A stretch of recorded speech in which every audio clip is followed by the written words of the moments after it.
going on, guys? I'm Aaron from PhoneDog.com, and it may seem like just yesterday when HP held that event in February in San Francisco, but believe it or not, it's been several months. But the HP TouchPad is out now. It's available in 16 and 32 gigabyte versions, Wi-Fi for $499 and $599 respectively. And overall, it's nice to see WebOS on a tablet. First WebOS tablet. Now that said, the reviews are kind of mixed on this device. A lot of people are having issues with freezes, random reboots, things like that. I've had some issues in my testing with it as well, and I'm going to show you those, or at least try to show you some of those in the review. Now that said, everything experiences a reboot from time to time. Is it enough to make people go away from the TouchPad and from WebOS and go to something else like the Apple iPad 2? We'll find out in the full review. But first, special thanks to our friends at Best Buy. They don't hook us up with tablets, but what they do hook us up with is a lot of cool phones. And if I could pan over my desk, I'd show you stuff like this for use in our One Paw Bandit game. When you go into Best Buy Mobile, you walk out working. They'll help you set up your web, your email, and more. So when you walk out, you're good to go. Enough of that, let's get into the review. Is this the tablet to get, or is it too buggy for mainstream use? We'll find out that in the full HP TouchPad review,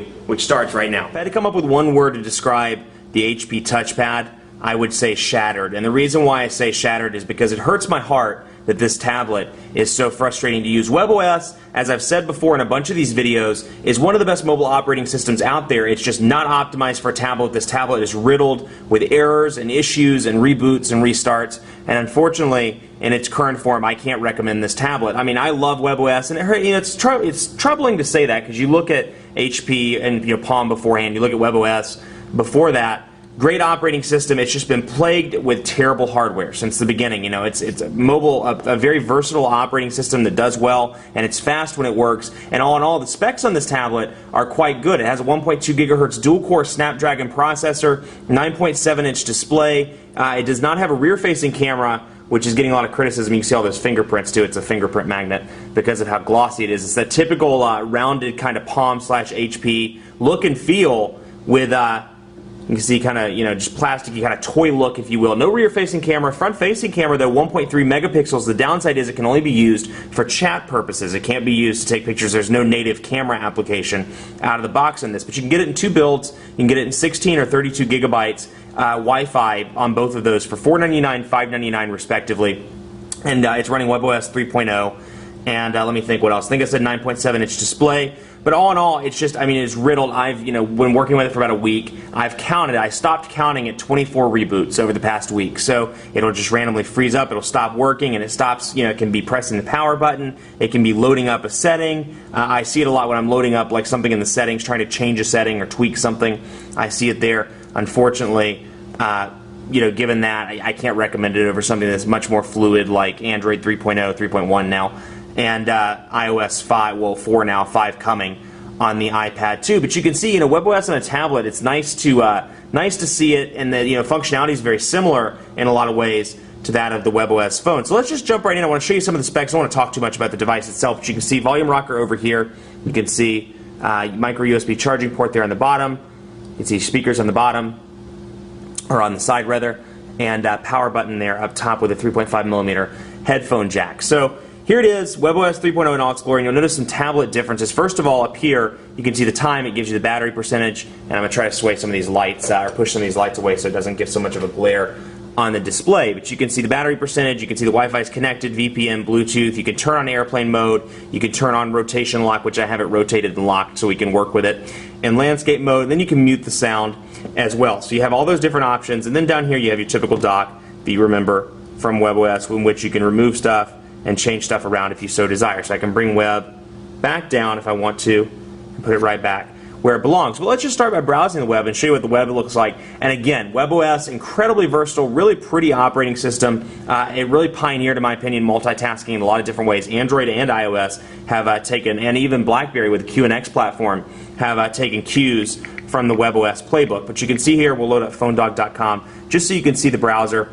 and see what it looks like. And then you have your web over here, and you can go to preferences or help just like you can on your WebOS smartphone. You see it loads up pretty quickly. Obviously it's running on Wi-Fi. And when the device works, it's one of those things like I talked about in the first impressions. When the device works, it's fast. You can see there's little to no lag whatsoever. Things are speedy. I click out. I can either get rid of it, or I can open up a new page, whatever, and it loads up relatively quickly. So I mean, when it works, the lag, and when there's no lag whatsoever. I mean, you can browse through stuff, you can open up several cards. The problem is it just reboots all the darn time. So you can see here, pinch to zoom. I mean, incredibly responsive, little to no lag. You can see a little bit of checkerboarding, but other than that, little no lag there, and you can scroll through the phone dog page. This 9.7-inch display is nice, and you can see, the one challenge is, and I'm not going to turn it over where you can see it in portrait, but the challenge is it is a little bit wider, so just like the iPad 2, which also has a 9.7-inch display, it's hard to type on when you're using it in portrait, as opposed to something like an 8.9-inch display or 7-inch display like that on the Playbook and the original Galaxy Tab. But you can see here, pinch to zoom, very clean, very easy to use, and then over here, I can either add it as a bookmark, I can share the link, add to the launcher, I can open up a second window, and what will happen here when I click on this, it'll bring up a second one, just like that. And so when I scroll out, I can see my different windows here, and I can either click on the phone dog one and make it the primary one, or I can bring up the new one that I just opened up. So very functional, very fluid, easy. Pages look good, they load, the text looks good, a little bit of checkerboarding like I said, but overall, the browser performance is great. And like I said, I'm going to turn off rotation lock actually, so you can see, when it works, it works. The transition effects are relatively quick. It's really, evident that it's running a dual-core processor, or at least something fast. But unfortunately, the reboots just get a little bit old. So you can see that's what phone dog looks like, and you can see, we'll go down, for example, to just a video, just so you can see how that loads up. And we'll come down here, and you can see the page. I mean, again, it's on Wi-Fi, but it's loading relatively quickly. And then while I'm doing that, I can load up, calendar, whatever, bring up a second card. And while that's loading, I can go over here. And I opened up that one. I don't want that one, don't want that one. And I accidentally got rid of phone dog. So we'll bring that back up so you can see. And the keyboard's pretty functional as well. I wouldn't say, I think the iPad, the iOS keyboard's a little bit more functional in terms of typing and autocorrection, but it's certainly good on this one. I think it beats the Playbook. I think it comes in slightly behind, at least in my personal use, slightly behind iOS, the keypad on iOS, on the iPad. And then probably comes in maybe a little bit behind or tied with Android, with Honeycomb. So you can see, here's the video, loads up right in the browser, quick and easy to use. You can see there's a little lag there. You can see there's a little lag there between the video and the actual sound, but you can see right in the browser page, it loads up. You don't need to open up YouTube or anything like that unless you want to. But again, very quick, very easy to use. So let's go to messaging. I want to show you messaging, because that's probably the more exciting thing here. Now, obviously, you can do one of two things with messaging. You can link up your WebOS device, your HP Veer, or when it comes out, the HP Pre 3, and you can use this device as kind of a conduit to send messages, to take phone calls, things like that. So once they're connected via that bridge, you can send your text messages over here. You don't have to pick up the phone with the small display and shoot out the text messages that way. So over here you can see I have Old Man McTweety at Gmail synced to this, so you can see available. It's showing my Google Talk, so it's bringing up Google Talk by default. I can come over here. I don't have any online buddies, so nobody's online. I can start a new conversation, and here's what it looks like. So I can compose, name or email address, and I can say something like, "The quick brown fox is happy." Quick brown fox. Quick brown fox is happy. So again, pretty easy to type on, and relatively easy to type on while flat. You can remove the keyboard by clicking that, and then to get to these little individual ones, you just press and hold and scroll up. So when you need a comma or a period or something of that nature, all you have to do is scroll up, and it's pretty relatively straightforward and pretty easy. Like I said, when you get your Veer or your Pre 3 and you sync it up to this via Bluetooth, you can also send messages, like I said. So if the phone's down on the couch and you're in the chair watching TV and you have your tablet with you, the functionality between the two is pretty impressive, which is something I do like about WebOS and about the TouchPad, is the functionality between the two devices. Very similar to the Bridge, BlackBerry Bridge, which you may be familiar with on the Playbook. But overall, messaging interface very similar, just optimized for that tablet form factor. And you can see if I want to, I can click here and scroll it over, or I can scroll over all the way. So you can see I can either make it full screen, or I can bring over that thing. And same with the email. We'll open up email so you can see what it looks like, and you'll get the idea of what I'm referring to here. You have your account. So if I had 5 Gmail accounts, they'll come up right here, and then you can see I can scroll over, and I can make each thing larger if I so desire. So a lot of functionality, really optimizing that 9.7 inches of tablet space. And for whatever reason, my Gmail is not wanting to sync properly, so I'm not pulling, none of my inbox messages are coming up. But just to show you what a fresh message looks like, I can say to phone dog, and I can say, whoops,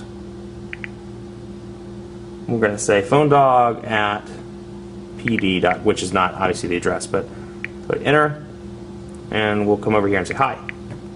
So you can see, easy to use, and it doesn't take up the full screen, it takes up part of that screen. Then when you remove this, you can see, and then I can send it off from there. And then I can also mark it as high priority. I can do typical message stuff, save as draft. I'm going to discard it, and then it brings up my email. But again, with several cards open, I can scroll right through and leave those open. So if you're thinking, hey, this looks a lot like QNX on the playbook, well, a lot of people think that it was kind of copied from WebOS, or kind of something that was adopted from WebOS. Now, one of my favorite features, just type. And when you go over here and we'll type in, old man McTweety, for example, old man, and you can see just type brings up everything. I mean, it brings up, and you can see all contacts, content, or actions. So if I have all here, you can see old man, brings up the phone number. I can search Google. I can search using Maps, Wikipedia, all those different options. HP App Catalog, which they finally changed from Palm. And then I can do some quick actions like a new message, and bam, it pops up with old man right there in the title. So just type's a nice functionality, and it's really good search, a